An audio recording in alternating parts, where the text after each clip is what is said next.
Bora falar sobre o Grenal 453, gente. 0-0 no primeiro jogo da Copa do Brasil. Eu tava no Beira-Rio, assisti lá e quero dividir com vocês as minhas impressões do jogo. E pra mim é muito óbvio o que aconteceu. Muito óbvio. E ao mesmo tempo triste. Só que eu vou dividir uma coisa com vocês aqui que eu acho que vai ser polêmica, tá? O resultado do jogo não passa pelos dois treinadores. Bora que eu vou te explicar por que eu vejo isso, tá? Bom, primeiro ponto. O Grenal ele foi muito ruim. Acho que todo mundo concorda, né? Todo mundo concorda. Quem torce pro Grêmio, quem torce pro Inter, quem tá de fora e assistiu o Grenal porque era o único jogo que tinha da Copa do Brasil, né? O Grenal foi muito ruim. Só que dentro disso que a gente tem que concordar que foi ruim, tem algumas coisas que me chamam a atenção. Alguns nomes foram bem no Grenal, tá? Kahneman fez uma boa atuação pro nível do Kahneman nos últimos meses, fez um bom Grenal. Quem mais, gente? Krovinovic e Vila Sante fizeram um bom Grenal quando tiveram pernas, né? Do lado do Inter, o Vijagra fez um bom Grenal. O Mercado também fez um bom Grenal. Então, assim, existem destaques positivos individualmente. Noriega fez um bom jogo. E aí,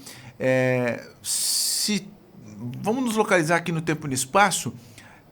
Primeiro ponto, né, é que os dois treinadores fizeram coisas diferentes.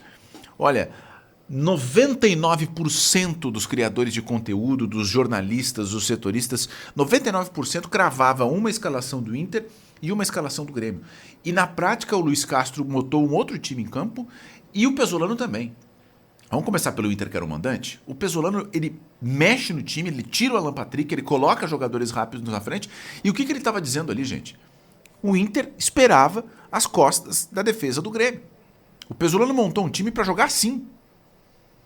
O Pesolano pensou uma estratégia para usar a velocidade e azar. E ele tirou o Alan Patrick e o Bruno Henrique sabendo que, com o Bruno Henrique e o Alan Patrick, ele teria um time mais moroso, que talvez com isso demorasse para criar oportunidades. Ele tentou alguma coisa diferente. Bom, guarda essa informação.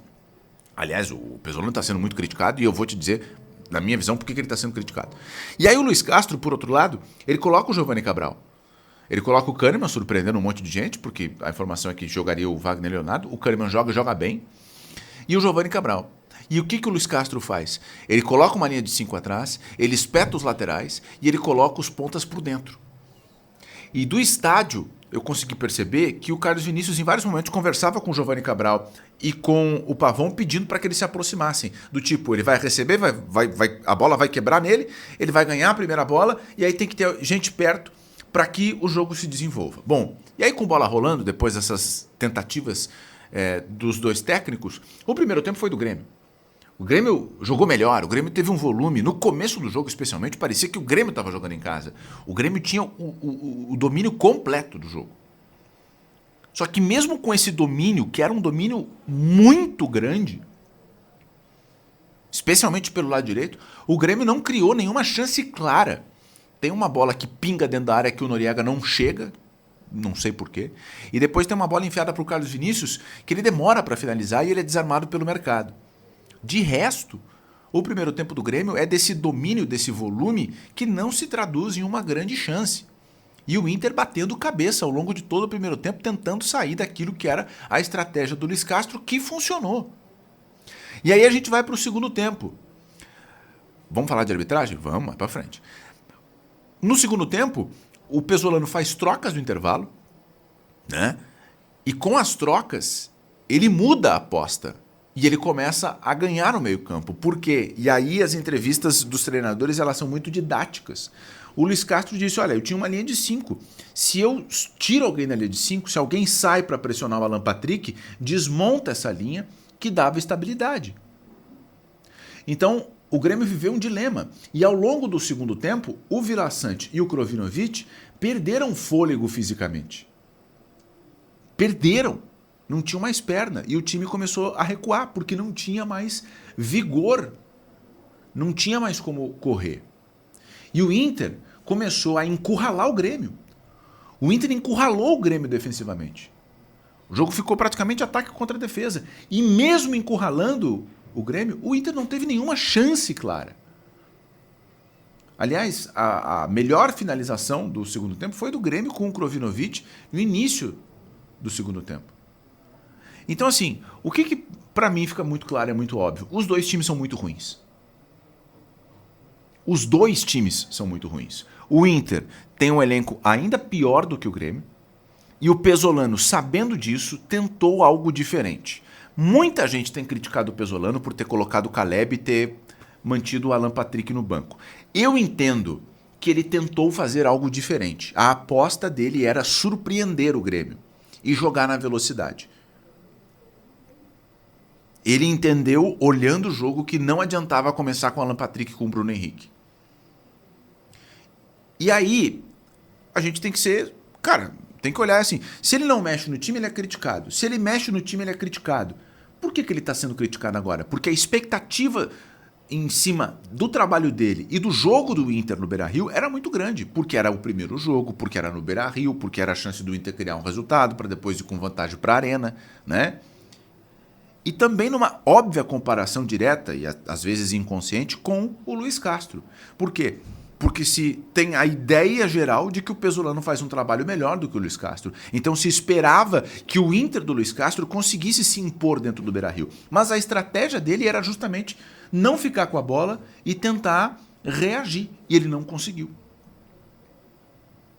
Só que aí entra num ponto em que até onde vai o trabalho do Pesolano e até onde vai a qualidade dos jogadores que ele tem à disposição. A atuação do Carboneiro é muito ruim.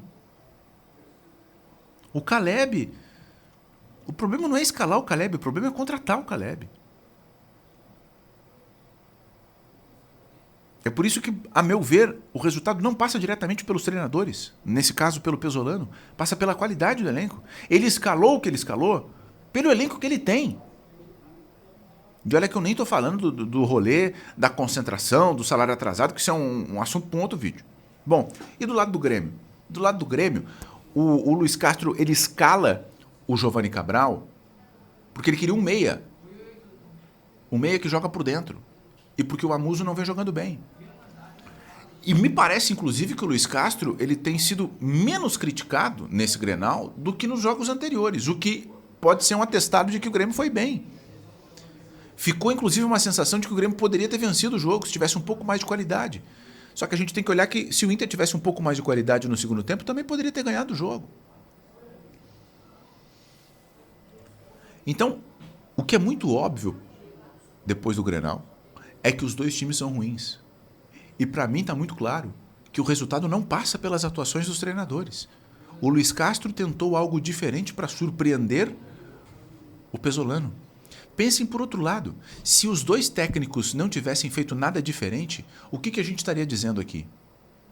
Eles seriam criticados por não tentar algo diferente, por não propor alguma coisa fora do padrão recente. Eles tentaram.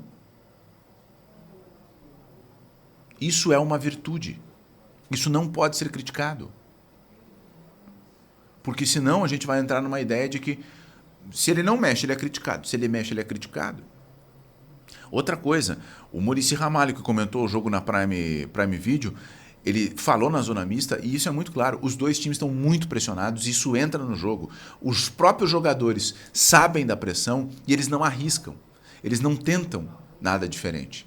E isso passa por aquele momento do jogo, no primeiro tempo, em que ficaram trocando bola os zagueiros e os volantes do Grêmio, durante uns 5 minutos. Passa por nenhum time tentar uma bola atravessada, um lance mais arriscado, né? Isso está muito claro. Isso vai ser um problema para o segundo jogo na Arena, né? Porque alguém vai ter que arriscar. Mas aí é para o segundo jogo. Nessa partida, o que fica, para mim, muito evidente é essa limitação. Sobre a arbitragem, tá? Ramon Abate Abel, muito mal no jogo. Muito mal no jogo.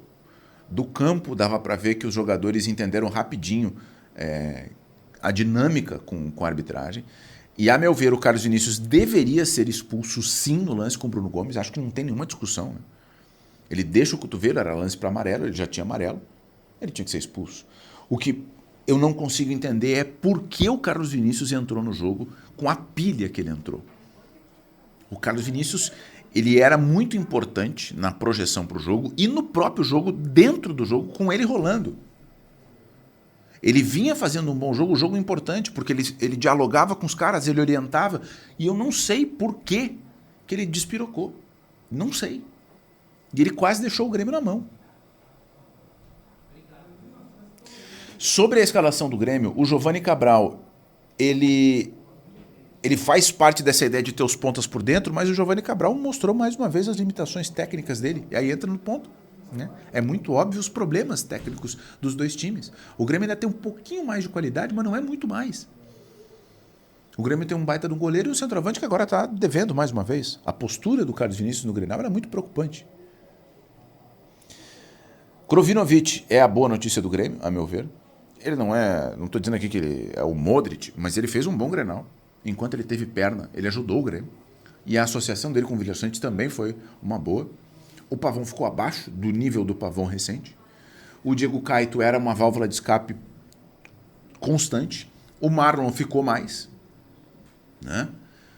O Noriega ficou muito bem na função que ele cumpriu e me surpreendeu ele sair do jogo para a entrada do Danilo Barbosa, que estreou com a camisa do Grêmio. Eu imaginei que ele ia tirar o Krovinovic, mas depois entendi que se tirasse o Krovinovic o time ficaria ainda mais para trás.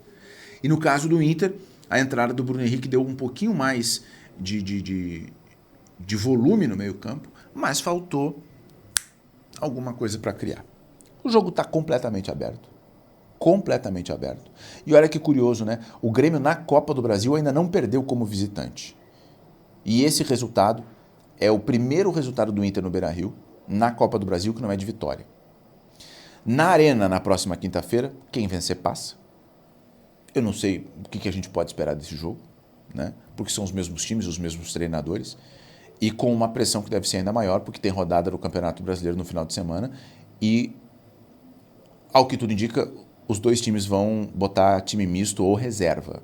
E aí os resultados podem fazer com que a situação deles no Campeonato Brasileiro seja ainda pior. Então, assim, o jogo está completamente aberto. E a gente precisa ir para esse segundo jogo entendendo uma coisa muito óbvia. Os dois times são muito ruins. Mas, a meu ver, os dois técnicos mostraram que eles estão tentando alguma coisa diferente. Deixa aqui embaixo o teu comentário sobre o clássico, sobre as atuações, sobre o desempenho dos treinadores. Eu falei que eu poderia dizer alguma coisa polêmica aqui, né? Para mim, não passa pelos treinadores. Tá bom? Um grande abraço, até a próxima, tchau.